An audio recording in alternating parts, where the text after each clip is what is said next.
What they've done in midfield is truly dynamic, and what they've done defensively, I think, will be very difficult to replicate next season. Best defence, obviously.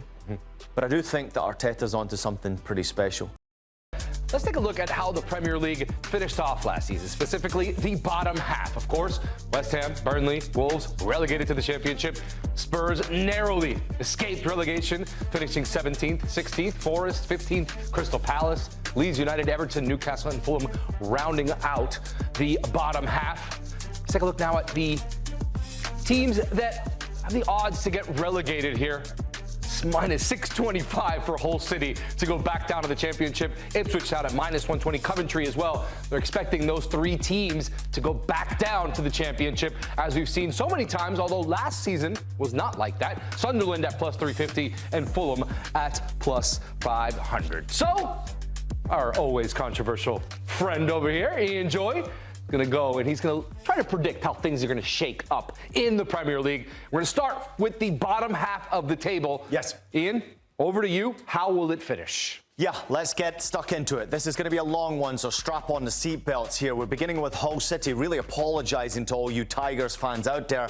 It's not going to be an easy season. That jump into the Premier League caught me by surprise, as I'm sure it caught you by surprise. Did it come too early for Hull as they're trying to develop this new project? Probably for your Bosnian coach as well. Difficult to attract quality players to the football club has been my biggest problem. That's why I've got you getting relegated, bottom of the table, but also probably not picking up many points throughout the course of the campaign. Prove me otherwise. That's what I'm intrigued to find out here. Let's move to number 19, because Hull City are not the only newly promoted side that I have getting relegated. I found this one much more difficult. Ipswich Town getting relegated. Now, O'Neill's come into the football club as manager. How will he handle the club? There's pressure. They've got a bit of American ownership there as well. There's also a club there that's got experience in the league. You remember they dropped down a couple of seasons ago, and they have the balloon payments, which is probably why Ipswich are back up there. They've spent wisely, but are they good enough to compete in the Premier League this season? That's yet to be determined. Ooh. So this one I have as a bit of a surprise. Now, Nottingham Forest going 18th. Listen, Oliver Glasner comes into the football club. Now, this football club for me was very lucky last year not to get relegated. Incredibly lucky. Coach after coach after coach, and eventually got incredibly lucky and stayed in the division. A bit of quality from obviously your main player, Gibbs White, but at the same time, I find it difficult to put them there because of course, it's a fabulous football club, but the quality players that they've got, I just don't see consistency. And I'm going to say this, I've watched them most recently in pre-season friendly games, and they've not entertained me at all. They've been a bit frustrating. So I'm intrigued to see how Nottingham Forest handle this. And other teams who are coming into the division, I have them as slightly better than Nottingham Forest. So Glasner's experience could help you. I know you're eager to interrupt me here, I am. But I just don't know. Because they stayed up. When they had, well, how many managers was it? I lost count how many managers they had last season. Then they bring in Oliver Glasner to settle things, and you still think they get relegated now. Yeah, you lose a top player like Elliot Anderson. It's very difficult to be able to replace a player like that, right? You can take all the money you want. Let's go to Everton, who are finishing in 17th spot. Now, Everton were in the top half of the table looking for a European place all the way down to the final games of the Premier League campaign. They've got a very good squad, but I do think that Moyes is just somewhat losing it, and he did at the end of the season. I think they finished 13th in the end, and they were chasing a European slot. So eventually they got punished, and I've got a feeling that the improvements to the squad have been good, but I don't know how quick it's going to be to be able to have that type of an effect. So I've got Everton struggling next year, and I think it will be between Forest and Everton who actually gets relegated here, which is crazy for me to say. Sorry to you Toffees fans out there, because I think that that's a harsh one. Crystal Palace, another obviously successful team in European football. Crystal Palace losing Oliver Glasner. What really merits success? Is it European competition? Is it finishing in the top half of the table or finishing a European place? Palace have lost far too many pieces of the puzzle, and Oliver Glasner is the most important piece that actually I thought had that train rolling in the right direction. To have him leave the football club after losing so many experienced quality players clearly tells me that Crystal Palace is a selling club. Now, they've brought in a few players, spent a bit of money, but still, I think they'll struggle. Do you? I agree. I think it's going to be a tough season for them. Too much transition, too many good players have come out the door in the last two seasons. Do you have Palace potentially in a relegation spot? It's fair. It's a fair battle. I don't think they'll get there. I still think they have enough quality and enough of a fan base to get them across, but it's a fair one. This one I'm shocked about. Yeah, I'm also shocked myself that I went for Keith Andrews' Brentford side, because they're an entertaining team, but at the same time, they lost too many pieces last season. And they didn't play as good football, I don't think, last season. Andrew's very good in set pieces. Clearly, that was witnessed in some of the big matches. Liverpool, a great example of it. Obviously, getting back into the game, these long throws that they've got, phenomenal on set pieces. But at the same time, that only gets you so far. I think a lot of people are starting to recognise and figure out Keith Andrews, the manager. And I do think that Brentford, they're a team that will be a little bit vulnerable this season. I really believe that. Now, I'm not saying that they haven't made good moves, Brentford, but I'm just going to leave it at this. Brentford won't be as good as they were last season. And I don't think they'll win as many games. And if you're not winning as many games, you don't deserve to be in the top half of the table. So I have them safe, but I don't have them in the top half of the table, which is probably controversial in itself. I think they've made some good signings. I think that the lack of European football and some of their direct competition in the middle of the table, I think they have a decent season. I think they can finish top 10. So we disagree on that one. Yep. Now, Sunderland's another one you're probably not going to like because obviously how fantastic they were, but I do think dealing with multiple competitions will be a big problem. It's not just the 3 domestic competitions you've got to deal with, European football also thrown in there. Libris is a very good coach. He did an excellent job, and the squad that they've got tells me that they should be competing again for European football. But I feel like having European football as a distraction could be a problem for a team like Sunderland. They spent a lot of money last season in their first season in the Premier League, but this year I've put them into 14th place because I do think there's teams above them who have come into the league, but also teams who have come into contention for European places that were in the lower half of the table that you will see in a moment. I think are better than Sunderland, and I think that it's one of those one-off seasons, and in the second season it's difficult to replace it. So I'm not even going to ask for your answer on Sunderland. I agree. Newcastle 13th. Newcastle 13th under Yaisley is a questionable decision. They've lost too many pieces. Yeah. Bruno departing the football club is one that I am so incredibly concerned about, and it's not just him. Obviously, you've lost other players as well, and big-name players, right? You look at Tonali in that midfield area. I think Eddie Howe's the biggest loss, obviously, but Tonali in that midfield area is a problem. Last season they lost Ishak. They've not really got an out-and-out goal scorer at the football club. So I do worry about Newcastle. I actually worry about Newcastle's long-term future. However, I'm very impressed with Yaisley as a coach. Yeah. Thought he did incredibly well in Saudi football, and I think he can transition well, and it's a good football club where you can have that passion and that heart. He's very similar to like a Nagelsmann style, the way he coaches, and his style is very, very good. But if you watch that game against Valencia most recently, they were one of the more aggressive teams. So that's going to take a minute to play the way he wants to play. Coventry City, Frank Lampard, good signings. A lot of same faces from last year, obviously going into this year. I want to know your opinion on that one. Coventry safe? I like it. I don't know if they finish all the way up in 12th, but I like them to stay safe. I think that continuity matters. I think Frank Lampard, at this point in his coaching career, managerial career, matters. And I do think that they'll be safe this year. However, I don't know. I hesitate to put them all the way up at 12th. I think somewhere around 14, 15 is a good season for them. There's always that surprise in a Premier League campaign. Sunderland were the one last year. Yeah. Coventry, for me, is the one. And I think Frank Lampard is the key to that success because he's tried and failed in the Premier League before.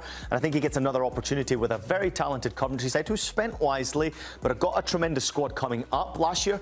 I think they underperformed in the Champ last year. I think they should have ran away with it. Remember at one point they were 10 points. Right, they were clear. They had a dominating performance early and it kind of shrunk at the end. Shrunk at the end and obviously a little bit nervous. And Leeds United mid-table. I don't have Leeds in a relegation battle. I think they'll be farking good again this year and I think they're going to go for that mid-table place. They won't be top half of the table. They'll be safe in mid-table. They're not necessarily a team that doesn't impress me, but the performance against Liverpool I thought was pretty interesting. So I just think Leeds are a dangerous team and I like their coach as well. Leeds have been very good and I think that they're going to be a team that will actually surprise a few people this year. Not as much controversy as I would have liked for me in this bottom half. I will say I disagree with Brentford with you there. Yep. Nottingham Forest in the relegation zone. Probably the most controversial take we'll see here. Do you know what though? But it'll be interesting to watch. The reason why this is not controversial is because the top half is. Odds to win the Premier League this season. Arsenal, still the favorites at plus 160. Man City second at plus 275. Then it gets a bit longer here for Liverpool, United, Chelsea, Spurs. 25 to 1. What are Spurs doing there on this list? I wonder who's producing our show. All right, so Ian, we're going to take you through now. Take us through who you think will finish in the top half of the table this season. Let's fire into this one because this could be a little controversial for you, for Stefano, and for myself. Bournemouth finish in 10th spot. Don't think they finish in a European place. New manager Marco Rosa at the helm. They've brought in Antonio Silva, I believe it is, in that centre-back position. He's very, very good. Juan Lu comes in as well from Sevilla. Talented players who have brought in, but Marco Rosa and the style that he wants to play. I watched it at Borussia Dortmund, watched it at Borussia Mönchengladbach. I actually played against him when he was at Freiburg way back in the day, which was a long time ago. Excellent coach, but this is his opportunity. This is as good as it's going to get for Marco Rosa. You want to go to the next level, to be coaching at the very elite level, you've got to do well at Bournemouth. American ownership expects, they demand actually, because they spend a lot of money on a great training ground. I also think that they're going to have some sort of success, but being safe in the Premier League is most important. Will they finish above there? I don't know. Fulham's a surprise package for me, obviously. Arbeloa comes into the football club. What's the name of the striker that came from Real Madrid? Gonzalo Garcia. Gonzalo Garcia. Right? You know his name. And the reason why I asked you is because he's a phenomenal addition to this team. He's brought in a couple of players from Real Madrid trying to have an impact, and Gonzalo Garcia is the one that I think is so important. This guy's hungry. This guy is really deadly. Can he do it in the Premier League is the biggest question. Fulham create chances, and wide area is excellent. Obviously, Arbeloa has a style. And now he's got a lot more power because his reputation, I think, went a little bit higher after his stint at Real Madrid because Real Madrid even gave him the job in the first place. So I think Fulham will have a chance of European success. Interesting. Now, Villa, I have them dropping down slightly. I think it's going to be difficult for Unai Emery. It's been a very weird pre-season. A lot of international players gone. Now you've got them back. Your European Championships. What's the mindset going to be like? They'll probably end up in a European place, but I have them finishing in that last European place. And I don't think that Villa will have a terrific campaign. I think it'll be good enough for top half of the table, fighting potentially for that European place.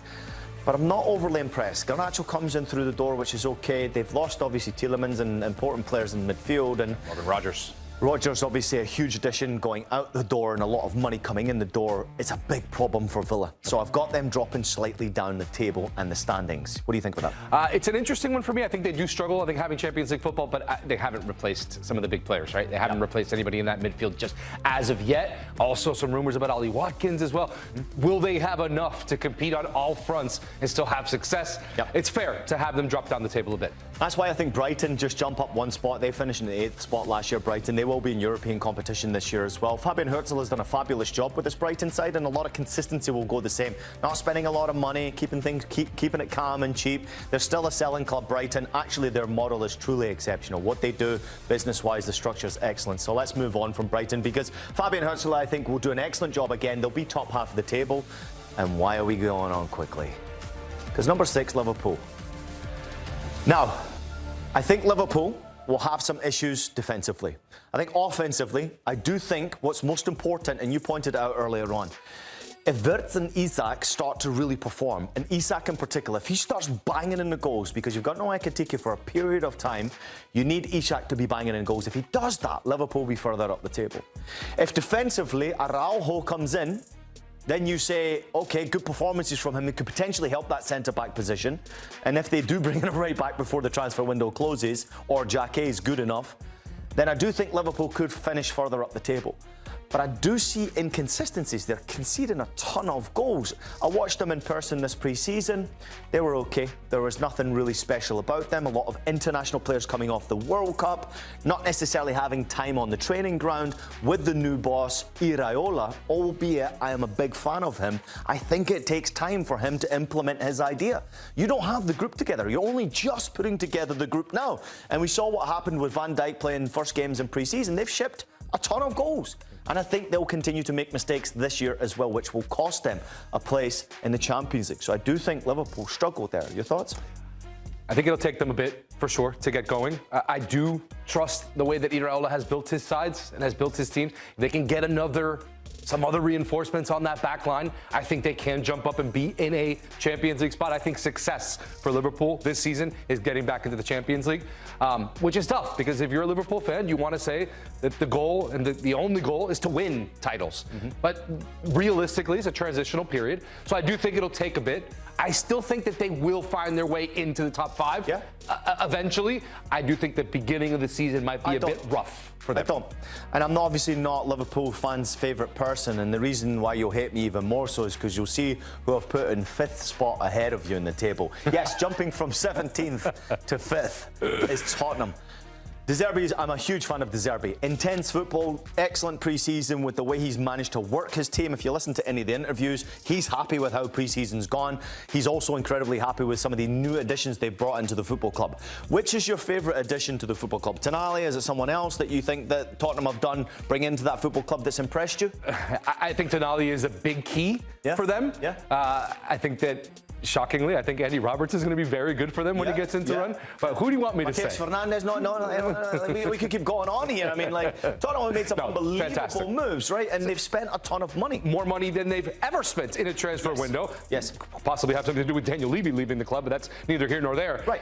I expect them to be top 8. I expect them to get a European spot. I don't know about 5th. I do expect them to get a European spot. I think they make Champions League.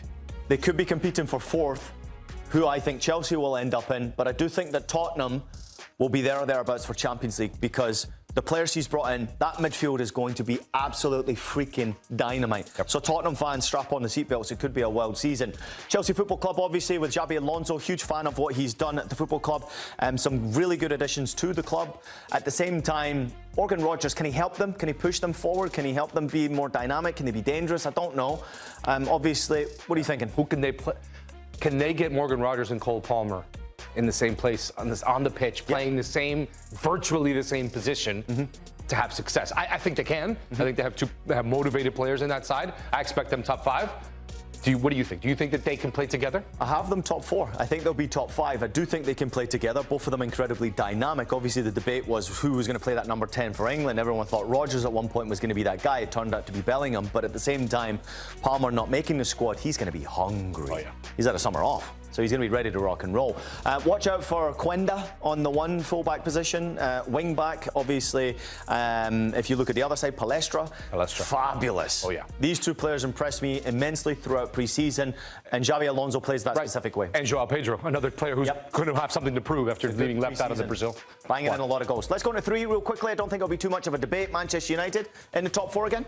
I think so. They have to deal with Champions League football, though. That's going to be a big problem. But the way they've added players, new players coming in through the door, and already adding to the players that they brought in last season. Carrick's getting his way, signed a new contract at the football club. Some very good additions coming in. And I do think they're maybe a striker away from being a phenomenal team. But already what United have is going to be dangerous. And obviously it's been proven already in pre-season. They're looking incredibly dynamic. Carrick looks like he's very happy. United look like they have a deep enough squad to be able to compete in multiple competitions. I think what you'll see from United is focus on European football and Premier League football. And the other 2 domestic competitions, FA Cup and EFL Cup, obviously they come in the later rounds. I think they'll sort of push as a back burner and they'll rotate a little bit, but they have a deep squad to be able to do so. Marcus Rashford as well, now possibly staying at the club. I think that you're not sure about that? I don't know if he's going to even have a shot. I don't know.